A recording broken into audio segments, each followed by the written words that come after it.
Bonjour et peut-être bonsoir à tous. Je ne sais pas quand est-ce que vous verrez cette vidéo.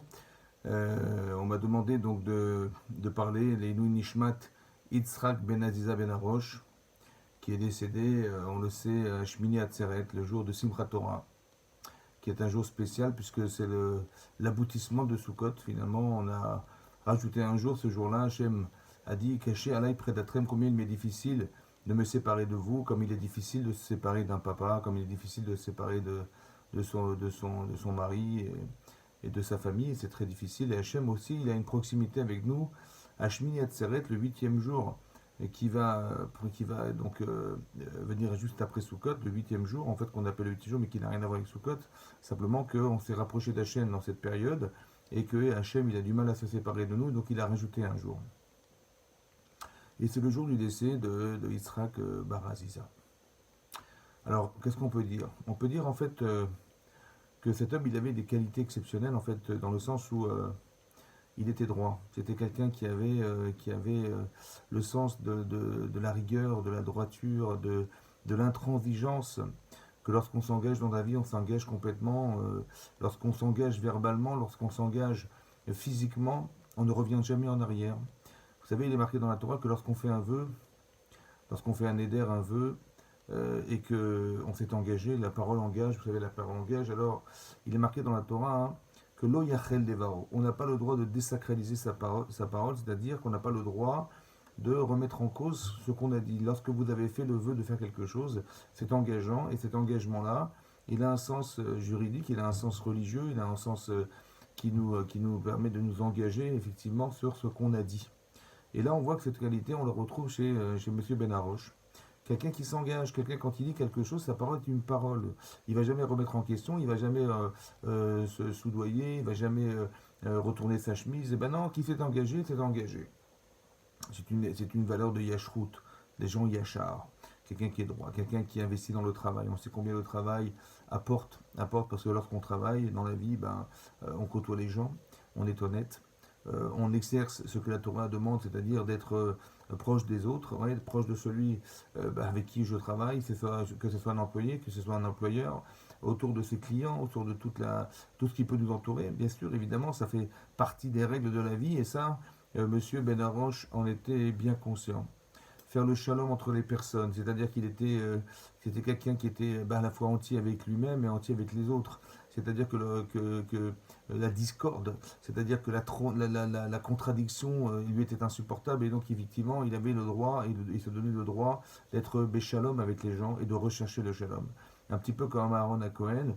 Aaron à Cohen, on sait que sa qualité essentielle, c'était Rodef Shalom, quelqu'un qui pourchassait la paix des ménages, la paix, comment on va dire, la paix des couples, aussi la paix entre les personnes, qu'on puisse faire que tout ce qui peut nous séparer disparaisse, soit balayé pour qu'on puisse se retrouver Béchalom, c'est-à-dire en paix avec les uns et les autres. Et donc c'est une chorma, c'est une midah, c'est une qualité humaine qui est fondamentale, puisqu'on dit d'Hachem on l'appelle shalom, c'est-à-dire qu'il est shalem, il est entier, et pour pouvoir se permettre de faire le shalom, et pour pouvoir se permettre de mettre de l'ordre là où il y a du désordre, il faut déjà être shalem avec soi-même, c'est-à-dire entrer avec soi-même, être ordonné dans sa tête, dans sa vie, et avoir des principes qui sont des principes très forts, qui comprennent que la bêtise, elle ne s'accepte pas.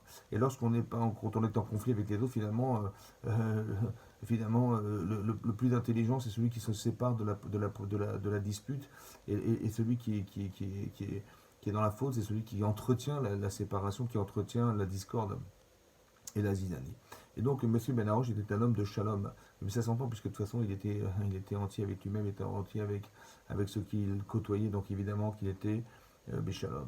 Shalom, Béchalom, et aussi, on dit que les Chachamim, ouais, Marbim Shalom Baolam, vous savez, les sages de la Torah n'ont que pour vocation de faire le shalom, c'est-à-dire que de mettre de la paix là où il y a la guerre.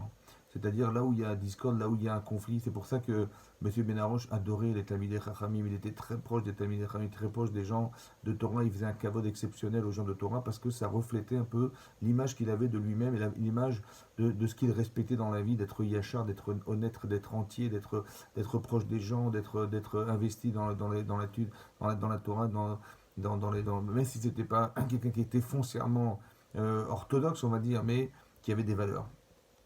Et ces valeurs-là, elles sont essentielles parce que Imen derech eretz en Torah. Si on n'a pas de savoir-vivre dans la vie, vous savez, la Torah, quel sens elle peut avoir. Et donc, c'est très important qu'on ait ces qualités humaines. Ces qualités, parce que c'est sur ces fondations-là, de la qualité qu'on peut avoir dans le respect des mitzvot, dans le respect d'autrui, on peut fonder quelque chose de fondamental. Il a beaucoup œuvré pour sa famille. C'est-à-dire quelqu'un qui a toujours eu le souci d'être proche de ses enfants, c'est-à-dire de pouvoir avoir le bon mot. Bon, c'était pas forcément un grand parleur, selon ce que j'ai entendu, mais c'est quelqu'un qui avait la parole juste, quelqu'un qui savait que c'est connu que ça sert à rien de rallonger, vous savez, ça sert à rien de parler pour finalement dire une idée qu'on aurait pu dire en deux mots.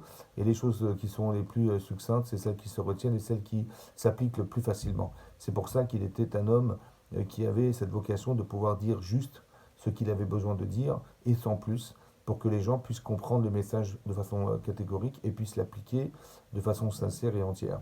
Ça fait partie des qualités. Alors, pourquoi je vous dis ça? Parce qu'il y a un passage dans la Torah, dans Parashat Azino, qu'on a lu récemment, où là-bas il est marqué la chose suivante. C'est marqué Atsur Tamim Paolo. Atsur, c'est le rocher, on dit le rocher parce que Hachem est comparé à un rocher dans l'image que ça représente évidemment, mais Atsur, c'est quelque chose qui ne se brise pas, quelque chose qui est solide. Atsur, Hachem, il est solide. Tamim Paolo, sa péoula, son œuvre, elle est parfaite. Kikol derachav mishpat. Tous ces chemins sont des chemins de justice. Quel Emouna, un Dieu fidèle. Un Dieu fidèle et Neeman. Ve'en avel, il n'y a pas d'erreur, il n'y a pas de faute dans son jugement. Tzaddik ve'yasharu, il était juste, droit, juste et droit. Vous avez vu? C'est étonnant parce que dans ce verset, on retrouve beaucoup des caractéristiques de M. Ben Arosh. Incroyable. Que Hachem il est yachar, M. Ben Arosh était yachar. Il était Neeman, fidèle, mais Akadosh Baruch Hu aussi fidèle. Et on voit qu'il y a une mitzvah, vous savez qu'il y a une mitzvah dans la Torah de Ve'alarta bidrachav. C'est marqué dans la Torah, et tu iras dans ses chemins. Et Chachamim d'expliquer, les sages de la Torah d'expliquer que d'aller dans les chemins d'Hachem, c'est d'essayer de ressembler à ce que vous savez d'Hachem. C'est-à-dire quoi ressembler? Ressembler à ce qu'on sait de lui. Vous voyez, on dit que, c'est marqué dans le Shabbat d'Afkouk Lamed Gimel, elle dit là-bas, qu'on apprend du Pasuk, Zekeli Van Veu, vous savez qu'il y a un verset qui se trouve dans la Shira, qu'on dit tous les Shabbats, dans Azia Shir Moshe. Là-bas, il écrit la chose suivante, il est marqué, Zekeli, c'est mon Dieu, Ve'anveu, et je le glorifierai. Comme ça, on traduira en français Ve'anveu, comme le mot Anveu veut dire Noi. Noi, c'est-à-dire la beauté.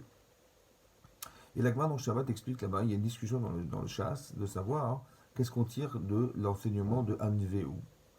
Alors la Gemara dit, il y a deux explications. Une marloquette, c'est une discussion entre deux Tanaïm de savoir qu'est-ce que veut dire Anveu. Un, il va dire Anveu, Noi, Itnae lefanav mitzvot, c'est-à-dire qu'il faut s'embellir devant Hachem. C'est-à-dire quoi? Il faut acheter un beau talit, il faut acheter des beaux tzitzit, il faut acheter un beau sefer Torah, il faut avoir un bel étrog, il faut embellir les mitzvot, se présenter devant Hachem avec des belles mitzvot. Itnae lefanav mitzvot, embellis-toi devant Hachem pour les mitzvot, ce qu'on appelle le hidur mitzvah, c'est-à-dire qu'on va non seulement faire la mitzvah, mais on va faire de façon à ce qu'elle soit belle et agréable à voir ou bien à pratiquer. Voilà, un beau talit, un beau sefer Torah, une belle présentation. Il y a une mitzvah de rendre les choses belles, c'est-à-dire de faire en sorte que les mitzvot qu'on présente devant Hachem elles soient agréables et belles à voir.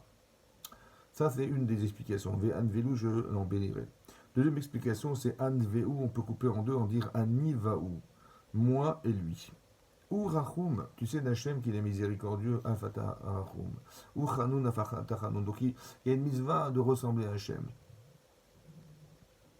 Alors ça veut dire quoi qu'il faut ressembler à Hachem? Alors, en fait, on devrait comprendre qu'à travers ce qu'on sait d'Hachem, alors on va essayer de ressembler à ce qu'on a compris de fondamental chez lui.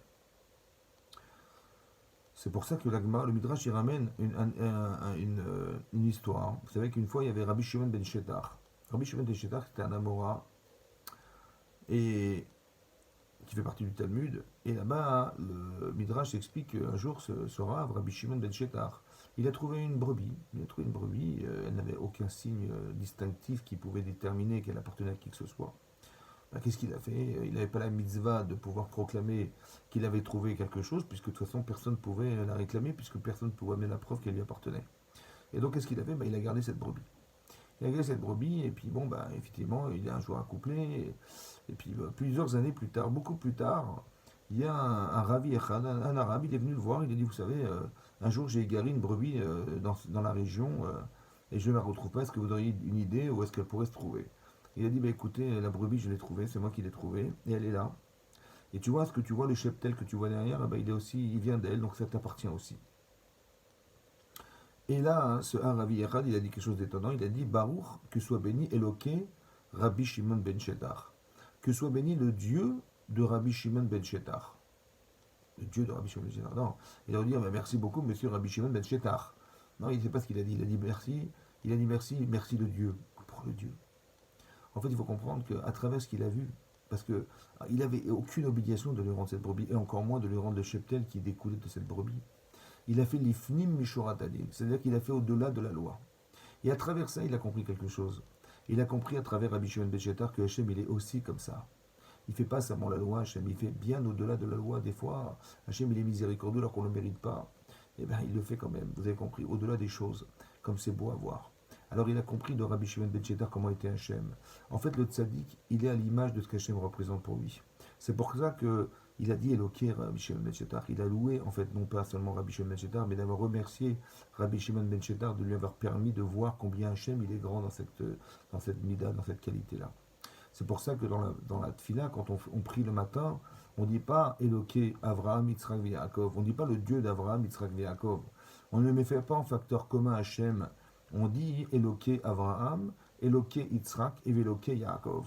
Pourquoi mettre le mot Eloqué devant Abraham, Eloqué, comme si il y avait Chazveshom trois dieux. Il y avait le Dieu d'Abraham qui n'était pas le Dieu d'Israël, et le Dieu d'Abraham qui n'était pas non plus le Dieu de Yaakov. Non, Eloqué, il fallait mettre en facteur commun Hachem, Hachem qui est le Dieu d'Abraham sur Yaakov. En fait, vous avez compris. Vous avez compris qu'à travers Abraham, on a compris quelque chose. Grâce à lui, on a compris le chesed d'Hachem. Et lui-même s'est inspiré du chesed d'Hachem. C'est pour ça que la qualité essentielle d'Abraham, c'est le chesed, c'est la bonté. La qualité essentielle de Yitzhak, c'est la gvura, d'être gibor, quelqu'un qui est capable de maîtriser, d'être patient, d'être maître de soi, de faire des introspections, de faire teshuva. Voilà, ça c'est Yitzhak, la qualité essentielle d'Yitzhak. Et la qualité essentielle de Yaakov, c'est le Hémet, c'est la transition entre la bonté et la rigueur, c'est-à-dire le Hémet, la ligne d'or de la vie, c'est-à-dire qu'être capable de pouvoir ne pas être non plus trop chesed, c'est dangereux, et ne pas être non plus trop rigoureux, c'est dangereux. Il faut trouver la ligne d'or, bah, c'est d'être Hémet, d'être juste, ça c'est Yaakov. Mais ça, tout ça, ils se sont inspirés de Hachem. Ils ont vu le Hémet d'Hachem, ils ont vu le Chesed d'Hachem, ils ont vu combien des fois Hachem il se retient de faire, c'est extraordinaire. Mais c'est ça, Eloké Abraham, Eloké Yitzhak, Eloké Yaakov. Et ici, je remarque quelque chose d'extraordinaire, c'est qu'en fait, on apprend d'Hachem. Ve'alarta bidrachav, il y a la mitzvah de ressembler à Kadosh Baruch Hu, de ressembler à Hachem, c'est ça qu'on attend de chacun d'entre nous. Et c'est ce midot-là que la Torah préconise d'avoir, ces qualités humaines que la Torah préconise d'avoir, parce que quand on n'a pas de qualité, la Torah ne nous intéresse pas, vous comprenez? C'est parce qu'on parce qu'on est entier, c'est parce qu'on est bon, c'est parce qu'on on a de l'empathie, c'est parce qu'on on aime le shalom que la Torah nous intéresse, parce que c'est ce qu'elle représente. Les gens sont attirés par la Torah parce qu'ils retrouvent dans la Torah ce qui les intéresse d'être ou de voir, vous comprenez? Et ceux qui ne sont pas intéressés par la Torah sont forcément des gens qui n'ont pas ces vertus malheureusement et que et ces vertus-là, bah, on les recherche. Elles sont pas simples à pouvoir être acquises. Et on voit derrière tous ces enseignements que finalement c'est ça. Quand on dit dans la Torah, tu aimeras ton prochain comme toi-même, et que la Gemara d'expliquer dans le Shabbat que c'est un klal gadol Torah, c'est la règle essentielle de la Torah selon ce que dit Rabbi Akiva, et que la Gemara explique là-bas que justement dans le Shabbat, que d'Afkavbet, la Gemara dit là-bas qu'une fois il y a quelqu'un qui voulait se convertir au judaïsme et qui est venu voir Hillel, il a dit écoute, essaye de m'apprendre la Torah sur un pied, c'est-à-dire que écoutez, je vais tomber, là je suis sur un pied, je tiens en équilibre, je n'ai pas le temps, et donc essaye de m'expliquer toute la Torah en quelques minutes. Il a dit Mashesanecha, lecha vrecha lota avid. Ce que tu ne supportes pas, ne le fais pas à ton prochain. Ce que tu ne supportes pas, ne fais pas à ton prochain. Il dit ça, c'est le klal gadol Torah, c'est la grande règle de la Torah. Et tout le reste, ce sont que des explications de ce principe. Toutes les mitzvot de la Torah, elles tournent autour de tout ça. Ce que tu ne supportes pas, ne fais pas aux autres. C'est marrant parce qu'il a négativé ce que la Torah positive. La Torah dit aime ton prochain comme toi-même. Et lui, qu'est-ce qu'il a dit? Il a dit ce que tu supportes pas, ne fais pas aux autres. Pourquoi il a dû négativer ce que la Torah positive? Il fallait simplement dire tu aimeras ton prochain comme toi-même. C'était tout simple. Pourquoi il a négativé ce que la Torah dit en positif? Alors en fait, je pense que l'explication, une des explications qu'on peut donner évidemment, hein, c'est d'expliquer la chose suivante. Je ne sais pas ce que j'aime. Et je ne sais pas forcément aimer comme soi-même, c'est quasiment impossible. Comment je vais aimer les gens comme moi-même? Ça, je ne sais pas faire. Par contre, je sais ce que j'aime pas. Ah, d'accord. Alors, ce que tu n'aimes pas, ne le fais pas aux autres. C'est-à-dire, quand tu parles aux gens, quand tu parles à des gens, il faut réfléchir à est-ce que tu aurais aimé qu'on te parle comme ça? Tu aurais aimé ou pas? Si tu as aimé qu'on te parle comme ça, alors parle comme ça. Mais si tu n'aurais pas supporté qu'on te parle comme ça, pourquoi tu parles comme ça? Mâche et sanecha, ça veut dire que il faut comprendre qu'on est capable de pouvoir se dédoubler dans la vie. Et lorsqu'on est capable de pouvoir considérer les autres, alors tout à coup notre vie change. C'est-à-dire qu'on n'est pas dans un rapport qui n'a qu'un seul sens. C'est-à-dire que je sais ce que je veux et je sais ce que j'attends des gens. Non. Il faut comprendre dans la vie que ce soit en vie de couple, en vie professionnelle, dans tous les contacts qu'on peut avoir relationnels avec les autres, c'est que ce que tu sais, c'est ce que tu aimes. D'accord? Tu sais que c'est comme ça que j'aurais aimé qu'on me parle, c'est comme ça que j'aurais voulu qu'on me se comporte avec moi. Et par contre, je sais aussi que j'aurais jamais supporté qu'on me parle comme ça ou qu'on se comporte comme ça avec moi, c'est certain, j'aurais jamais supporté ça. Si tu ne le supportes pas, alors ne le fais pas aux autres. Sois honnête, sois droit, sois entier, c'est ça. C'était ça les midotes de Monsieur Benaroche. C'était ça, c'est-à-dire que cette relation à l'autre, elle était tellement puissante et forte, elle était tellement réelle et vraie que il était dans ce principe que c'est ça le klal, c'est ça la règle de la Torah. Vous comprenez? Zé klal gadol Torah, c'est la règle essentielle de la relation qu'on a avec Hachem. Si tu sais l'appliquer avec ton prochain, alors tu peux t'appuyer sur ces principes, tu pourras t'appuyer sur ces principes pour dire mais a fortiori Hachem. Si déjà je ne supporterai pas qu'on me parle comme ça, alors comment j'ose parler comme ça aux autres? Et si je sais que ma parole a un sens, que je dois être droit dans la vie, je dois être entier dans la vie, et si je sais que si quelqu'un il s'était engagé pour me rendre service ou pour travailler avec moi et puis que tout à coup il change d'avis, est-ce que j'aurais supporté? Non, alors pourquoi tu le fais aux autres? Tu comprends? Tu ne fais pas ce que tu n'aurais jamais supporté qu'on te fasse. C'est de cette manière, uniquement de cette manière, qu'on a la sensibilité, la conscience de ce qu'on doit faire dans sa vie. Et bien tout ça c'était Monsieur Benaroche. Tout ça c'était la droiture, le travail, le respect, le respect de la parole, le respect de l'engagement, le shalom, tout ça, le kavod des chachamim, tout ça c'était des qualités qu'il avait et qu'on retrouve à travers ce principe qui en fait regroupe tout ce protocole qu'on devrait suivre pour pouvoir arriver à être un tzaddik. Et Monsieur Benaroche était un tzaddik. Voilà, Monsieur Benaroche était un tzaddik et c'est l'occasion de pouvoir rappeler sa mémoire. Et de quelle manière on s'en rappelle? On ne se rappelle pas de lui sur ce qu'il avait, parce que ce qu'il avait, ça ne nous intéresse pas. Ce qui nous intéresse, c'est ce qu'il était. Et ce qu'il était, c'est ces enseignements qu'on va transmettre à la famille, on va transmettre autour de soi, qu'on va respecter. Et que c'est comme ça qu'on va maintenir le chemin qu'on s'est engagé à suivre dans la Torah B'ezrat Hashem pour nous, nos enfants. Que ce Dvar Torah, voilà, ça soit l'Inu Nishmato. Et voilà, l'Inu Nishmato, et que B'ezrat Hashem, il soit Nitzchor, sa Nishama, soit Tzchora B'Tzchora Chaim. Amen, Kediratzon. Voilà, je vous remercie de m'avoir écouté. Et je vous souhaite bon courage. Je souhaite aussi à Bruno, voilà, qu'Hachem Inachem Etrem, Betor Avle Yerushalayim. Amen. Merci beaucoup. Au revoir.